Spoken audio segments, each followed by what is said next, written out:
शादी की सभी रस्में पूरी हो चुकी थीं और रश्मि अब दुल्हन बन कर के घर के दरवाजे पर ससुराल जाने के लिए खड़ी थी। फूलों से सजी हुई एक सुंदर सी कार आकर के दरवाजे पर रुकती है और रश्मि की बहन जो हर्षिता थी, छोटी बहन, उसके गले मिल कर के रोने लगती है और सभी परिवारी उसको सजल नयनों से विदा करते हैं और गाड़ी के समीप पहुंचते हैं। दोस्तों, जैसे ही गाड़ी के पास रश्मि पहुंचती है, कुछ आवाज़ें उसके कान में पड़ी और आवाज़ कान में पड़ते ही थोड़ी सी ठिठकती है और ठिठकने के बाद एकदम से बहुत तीव्र स्वर में बोलती है, अपने पिताजी को संबोधित करके, जो दूर खड़े हुए रो रहे थे, और कहती है, पिताजी, मुझे अभी के अभी तलाक चाहिए। मैं किसी भी कीमत पर ससुराल नहीं जाऊंगी। मैं इस शादी को नामंजूरी देती हूँ, अर्थात इस रिश्ते को कैंसिल करती हूँ।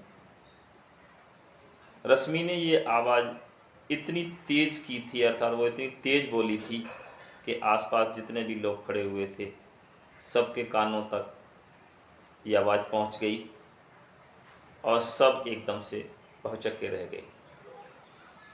नमस्कार दोस्तों, मैं हूं ईदल यादव और आप देख रहे हैं मेरा YouTube चैनल सच का सफ़र। दोस्तों, मैं आज एक ऐसी कहानी लेकर के चल रहा हूं जिसको सुन कर के आपकी आंखें नम हो जाएंगी।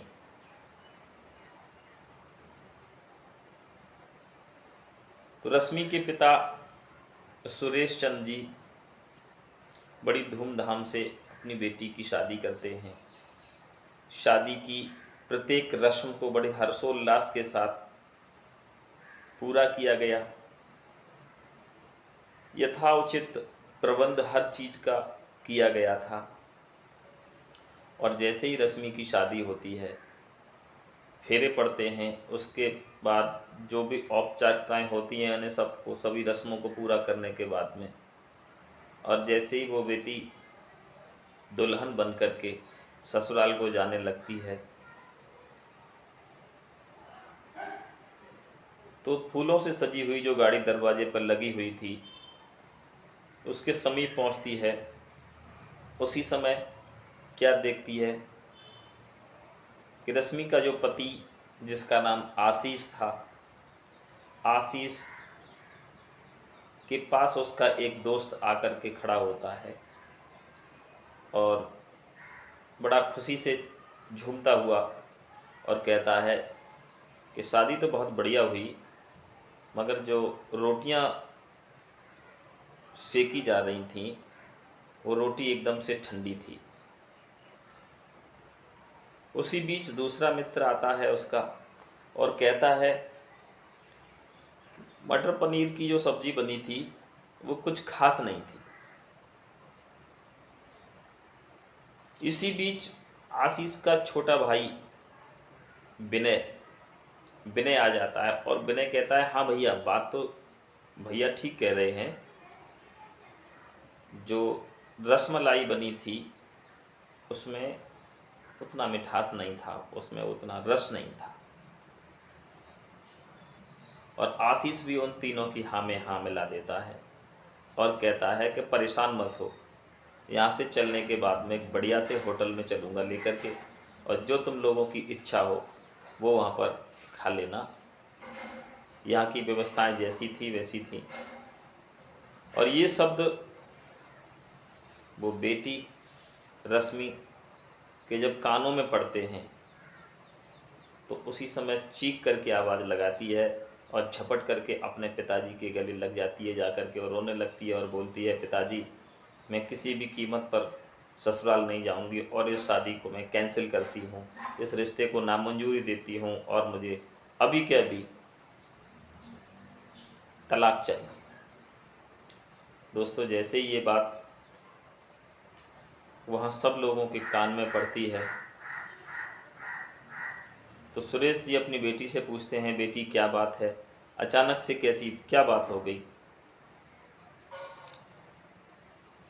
और तभी आशीष के जो पिता थे, लक्ष्मी नारायण जिनका नाम था, लक्ष्मी नारायण भी बहुत सज्जन पुरुष थे जो आशीष के पिताजी थे, और रश्मि के जो अब ससुर बन चुके थे।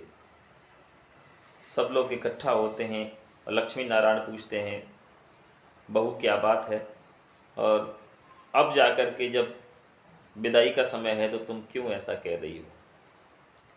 तो रश्मि रो कर के और तीव्र आवाज़ में, उसी आवाज़ में कहती है, आपके बेटे के दोस्त जो हैं उनको खाना ठंडा मिला था,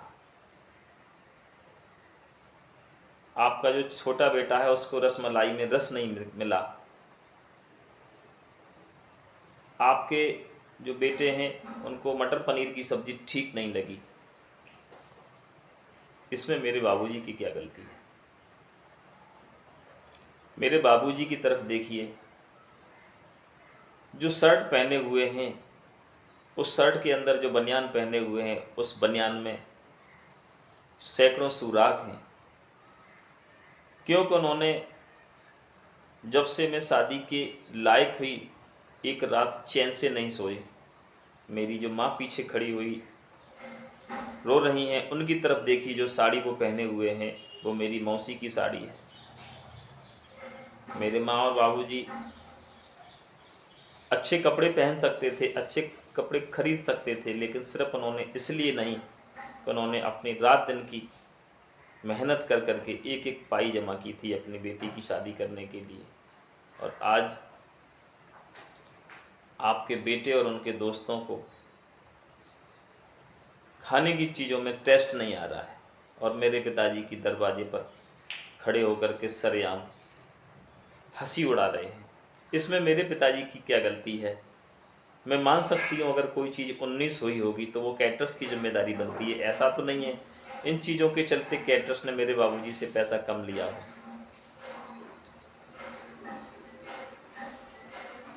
और पुनः अपने पिताजी से कहती है, पिताजी इन लोगों को वापस भेज दीजिएगा, मैं इस रिश्ते को नामंजूरी देती हूँ। मित्रों, जब ये शब्द आशीष के कानों में पड़े तो वो भी तत्काल वहाँ पर आ जाता है और चेहरे से ऐसे लग रहा था कि उसकी तो दुनिया लुट गई। सुरेश चंद अपनी बेटी को समझाने की पूरी कोशिश करते हैं, लेकिन बेटी अपनी जिद पर अड़ी रही।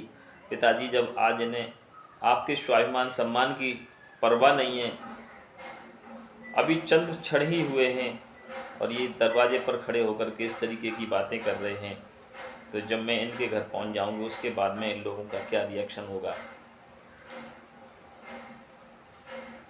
दोस्तों, इसी बीच आशीष के जो पिता लक्ष्मी नारायण जी थे वो कहते हैं, बेटा मैं यहाँ पर बहू लेने आया था, लेकिन तो जैसी बेटी को पा करके, मैं बहू नहीं अब बल्कि एक बेटी लेकर के जा रहा हूँ। मैं धन्य हो गया जिसको आज अपने पिताजी के मान और सम्मान की इतनी परवाह है। हम लोगों का सिर तो, अर्थात मेरा सिर तो फ़क्र से ऊंचा हो गया है। मैं बहू लेने आया था मगर एक बेटी लेकर के जा रहा हूँ। और बेटा, मैं इस चीज़ के लिए वचनबद्ध हूँ कि तेरे मायके पक्ष की तरफ, हम लोगों की तरफ से कभी कोई किसी तरह की उंगली नहीं उठेगी। और इसी बीच आशीष भी आंखों में आंसू भर के और दोनों हाथ जोड़ करके आयुषी से कहता है, आयुषी मुझे माफ़ कर दो, हमसे जो गलती हुई उस चीज़ के लिए, मेरे मुंह से जो शब्द निकले उन चीज़ों के लिए मैं बहुत शर्मिंदा हूँ। और लक्ष्मी नारायण जी अपनी पगड़ी को उतार करके रश्मि के हाथों में दे देते हैं और कहते हैं, बेटा या तो तुम इस पगड़ी को अब उछाल दो, या अपने पैरों से रौंद दो, या मेरे सर पर रख दो। आज से तुम मेरी बहू नहीं बल्कि तुम मेरी बेटी हो।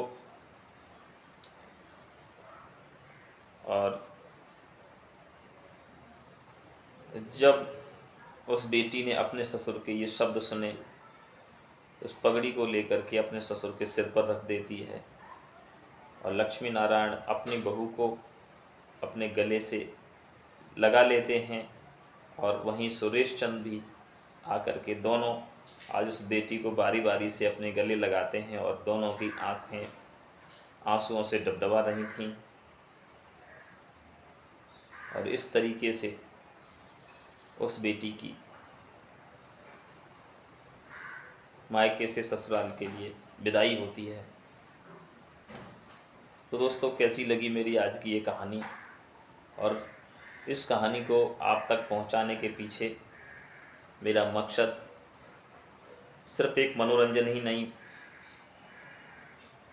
बल्कि एक सीख भी थी उन लोगों के लिए जो थोड़े से धन के लालच में आने वाली बहू का तिरस्कार करते हैं या उसके परिवार के ऊपर नाना प्रकार के व्यंग करते हैं। तो मैं सैल्यूट करता हूँ इस तरीके की बेटी के लिए। ऐसी रश्मि जैसी बेटी हर बाप को नसीब हो, रश्मि जैसी बेटी के रूप में बहू हर उस लक्ष्मी नारायण को नसीब हो। और आप लोगों से मेरी दरख्वास्त है, गुजारिश है कि जब तक आप लोग अपनी बहू को बेटी का दर्जा नहीं देंगे, तब तक ये तलाक़ों का सिलसिला यूं ही चलता रहेगा। ये दहेज की भूखी दुनिया में बेटियों की हत्याएं इसी तरह होती रहेंगी। तो विदा लेता हूँ, पुनः मिलूँगा आपसे एक नई वीडियो के साथ। तब तक आप मेरे YouTube चैनल सच का सफ़र को सब्सक्राइब करें। कहानी अच्छी लगी हो तो लाइक और शेयर करना न भूलें। और हाँ, कमेंट बॉक्स में आप लोगों का जो मुझे प्यार मिल रहा है, उस प्यार को इसी तरह बढ़ाते रहें, देते रहें, मेरी हौसला अफजाई करते रहें, ताकि मैं शिक्षाप्रद अच्छी अच्छी वीडियोज़ आप लोगों के सामने क्रम बाई क्रम देता रहूं। बहुत जल्द पुनः मिलूँगा एक नई वीडियो के साथ। तब तक जय श्री कृष्णा, जय श्री राधे।